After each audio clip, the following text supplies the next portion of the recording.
I promised myself I wouldn't feel anything when I went back. But towns like that don't forget. And she was still there waiting. Not empty, expectant. And this time, she knew I'd come home.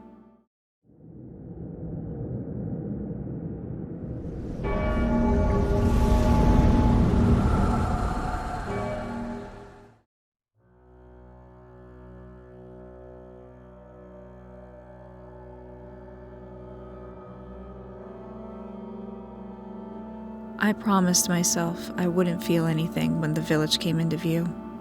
Naive, stupid. Because the moment the bus crawled past the final curve, the pines stood up like a row of towering vertebrae, and the old smell slid into my lungs before I could stop it. Wet earth, rotting leaves, cold stone. And under all of that, the faint smell of old fabric stored too long in a dark place. The same smell that followed her that night so many years ago. I stepped off the bus, and the gravel crunched under my shoes the same way it did the night I fled my grandparents' house. I was a few years older now, but the air here hadn't changed. It pushed back when you breathed. The village didn't care how long it had been. The weight pressed the same. Dense, wet, suffocating. A pressure that settled into my bones like a warning. My grandparents' funerals were tomorrow. All my relatives told me the same thing. You must stay 3 days.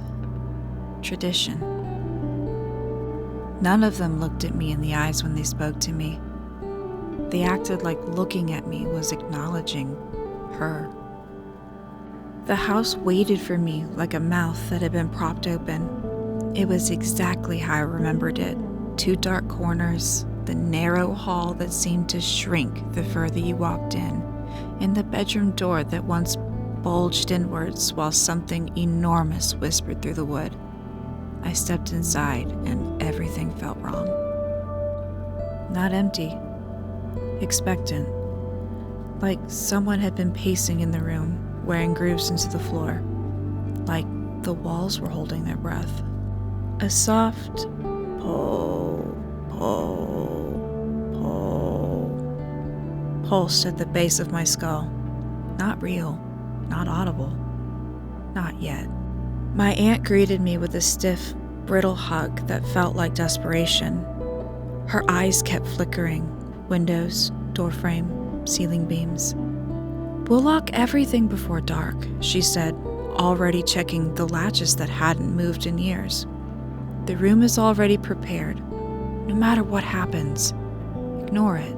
Don't respond." She wouldn't explain more. She didn't have to. When night fell, my relatives gathered for prayers. Their voices shook a hurried, trembling chant.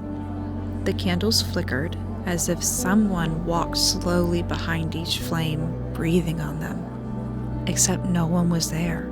When the final prayer ended, they left me. Quickly, too quickly. The house groaned as if it realized we were alone now, and something moved, far off at the edge of the property. The floorboards cooled beneath my feet. A pressure rolled through the house, subtle at first, like a long exhale brushing up against the walls. I shut all the curtains, sat in the guest room, back pressed into the cold plaster facing the door. The silence was thick enough to choke on. A while later, the first sound came. Not the calling, not a voice. A knock. One single, deliberate knock. I froze. Lungs stalled. Another knock, higher up the wall this time. A good 8 feet up.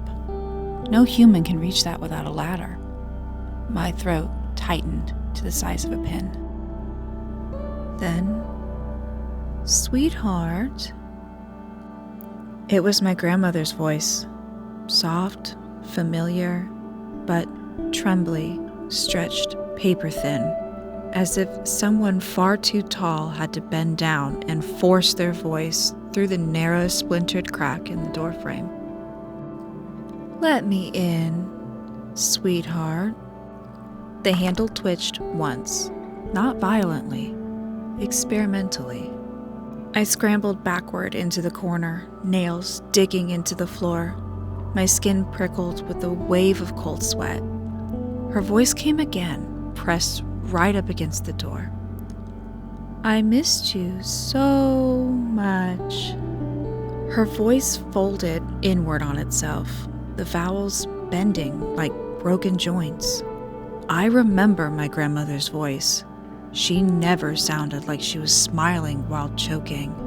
The house creaked as something leaned close, too close to the door. Then a long inhale, wet, too deep, too wide. Po, po, po. My vision blurred. Tears, panic, or both. She couldn't cross the threshold. That's what they told me when I was a child. Just don't open the door and I will be safe. But she could lean against the door. She could follow the sound of my heartbeat to the corner where I hid. She could press her mouth against the door frame and call to me syllable by syllable, like meat falling off a bone. The knocks on the door stopped.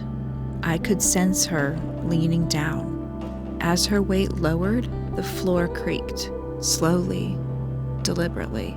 Her height kept bending, folding, compressing into an almost impossible crouch until her breath seeped through the crack in the floorboards. Then, gently, sweetly, "You have 2 more nights." A fingernail scraped the length of the door as she rose back up.